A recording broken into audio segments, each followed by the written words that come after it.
हाल ही में हमने ट्विटर पे, इंस्टाग्राम पे या फिर न्यूज़ चैनल्स पे एक चीज़ बहुत ज़्यादा नोटिस की होगी और एक टर्म बहुत बार सुना होगा जिसका नाम है इलेक्टोरल बॉन्ड। हाल ही में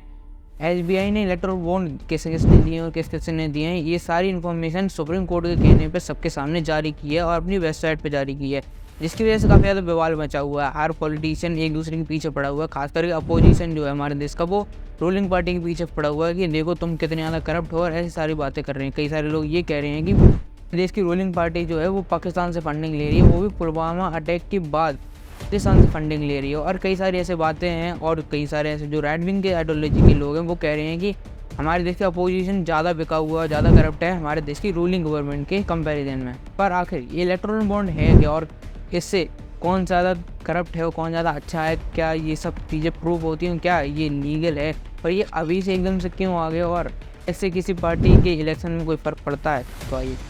सबसे पहले ये जान लेते हैं इलेक्टोरल बॉन्ड होता क्या है। देखिए, इलेक्टोरल बॉन्ड को हमारे देश में सबसे पहले 2017 में लेकर आया गया था, जो कि हमारे देश की रूलिंग गवर्नमेंट यानी बीजेपी नहीं लाया था, जिसमें इसका सीधा मतलब ये है कि मान लीजिए और कोई एक कंपनी है जो कि अपने फेवरेट या फिर अपने पसंदीदा या फिर अपनी चाहने वाली किसी पार्टी को कोई डोनेशन देना चाहती है, वो डायरेक्ट ना देंगे, वो एसबीआई से उतने रुपए के कुछ बॉन्ड्स खरीद सकती है और उसी बॉन्ड्स को उठाकर वो उस पार्टी को दे सकती है। यानी इनडायरेक्टली कहें तो वो उतने ही रुपए डायरेक्टली पार्टी फंड में जमा कर रही है उस पार्टी के, बस बीच में एसबीआई जो है वो बॉन्ड का काम कर रही है। यानी उसके पास सारी इन्फॉर्मेशन रहेगी कि कितना रुपए किस पार्टी ने किस कंपनी से लिया है और किस कंपनी ने किस पार्टी को दिया है और उसका डेटा वगैरह क्या है वो सारी रहेगी। पर ये सारी इन्फॉर्मेशन किसी आम पब्लिक के सामने नहीं आएगी। अब जैसा कि कई सारी डेवलप्ड देशों में होता है, जैसे अमेरिका वगैरह जैसे देशों में होता है, वहाँ पे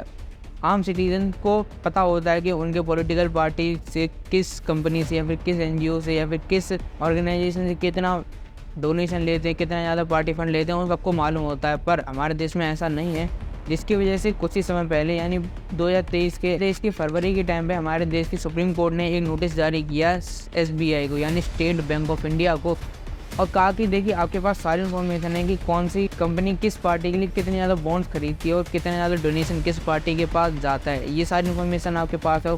तो ये इन्फॉर्मेशन आप बाकी देशवासियों के साथ शेयर नहीं कर रहे हैं, और जिसकी वजह से हमारे कॉन्स्टिट्यूशन का right to information act violate होता है, जिसकी वजह से लोगों को जो आम जानकारी होनी चाहिए हमारे देश की पॉलिटिकल पार्टी के बारे में वो नहीं मिल रही है, जिसकी वजह से ये काफ़ी ज़्यादा एक लूप होल है हमारे कॉन्स्टिट्यूशन में। इसीलिए हम आपको नोटिस जारी कर देंगे जल्द से जल्द, यानी अराउंड 10 से 15 मार्च के बीच में कैसे भी करके ये सारा डाटा कलेक्ट करिए और इंडिया के सामने या फिर पूरे देश के सामने इंटरनेट पे इशू करिए, जिससे लोगों को पता चल सके कि उनकी फेवरेट पार्टी या फिर अपोजिशन किस किस कंपनी से कितना ज़्यादा डोनेशन लेती है और कितना डोनेशन आखिर में उन्हें मिल रहा है चल रहा है, जिसकी वजह से काफ़ी ज़्यादा हंगामा हो गया। काफ़ी ज़्यादा रूलिंग गवर्नमेंट जो थी हमारे देश पे इस पे बहाने बनाने लगी और कई सारे ऐसे लॉ लेकर आए गए और कई सारी ऐसी बातें बनाएंगी जिसकी वजह से इनकी न्यूज़ दब सके, जैसे कि CANRT वगैरह। वैसे तो इसको 12 तारीख को लेकर आना था, पर थोड़ा डिले हो जाता है, जिसके बाद 15-16 के अराउंड पे फाइनली एसबीआई इसको डिक्लेयर कर देती है सबके सामने, जिसकी वजह से सारा चिट्टा ऑलमोस्ट खुल ही जाता है कि सबको पता चल जाता है किस पार्टी ने किस ज़्यादा डोनेशन ऐसा पार्टी फंड ले रखा है, और सारी इन्फॉर्मेशन सबको पता चल जाती है, जिसमें नो डाउट सबको जैसे उम्मीद ही थी और सबको ऑलरेडी मालूम था कि बीजेपी जो है वो सबसे ज़्यादा डोनेशन लेने वाली पार्टी होगी।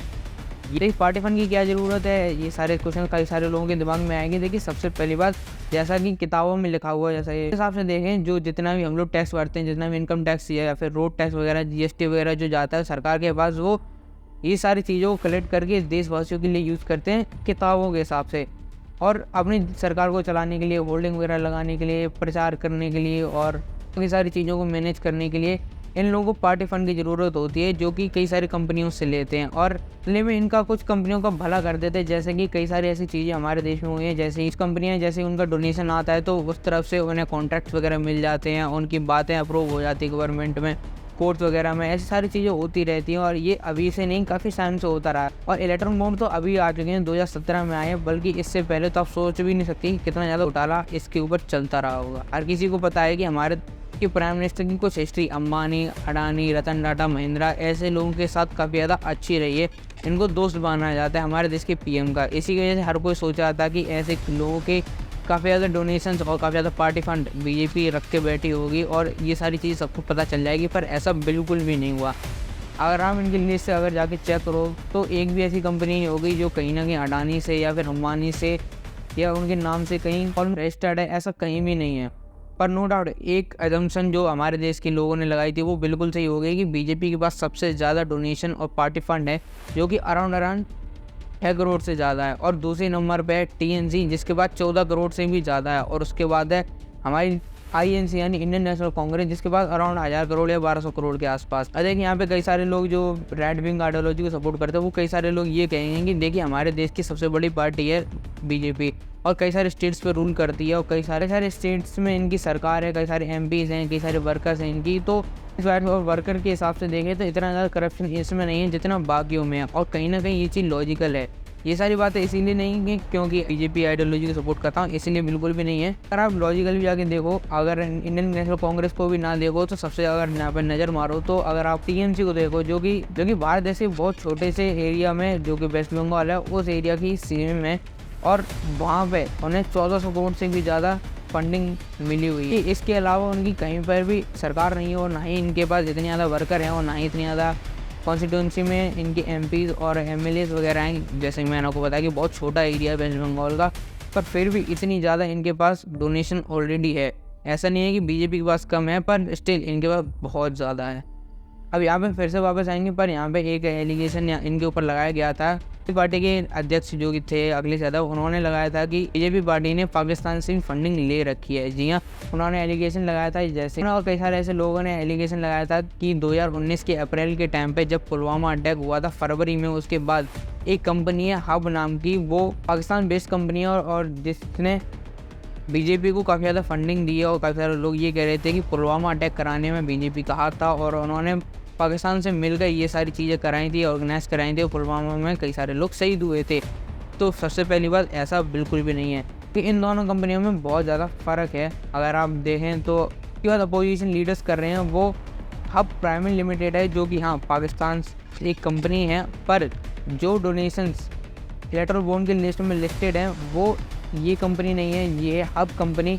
अगर इसके बारे में अगर आप सर्च करोगे गूगल वगैरह पे जाओगे तो ये एक इंडियन बेस्ड कंपनी है, जिसको ऑलरेडी इंडियन से ऑपरेट करते हैं। अगर आप जाओ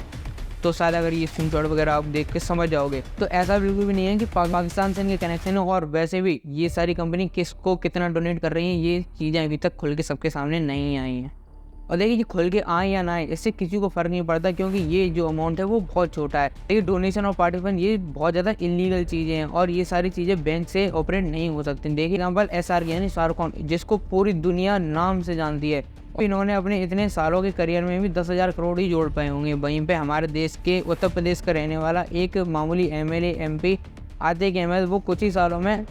12,000 करोड़ तक की संपत्ति को जोड़ के बैठ जाता है, जिससे पता चलता है कि पॉलिटिशियंस के पास कितना ज़्यादा ब्लैक मनी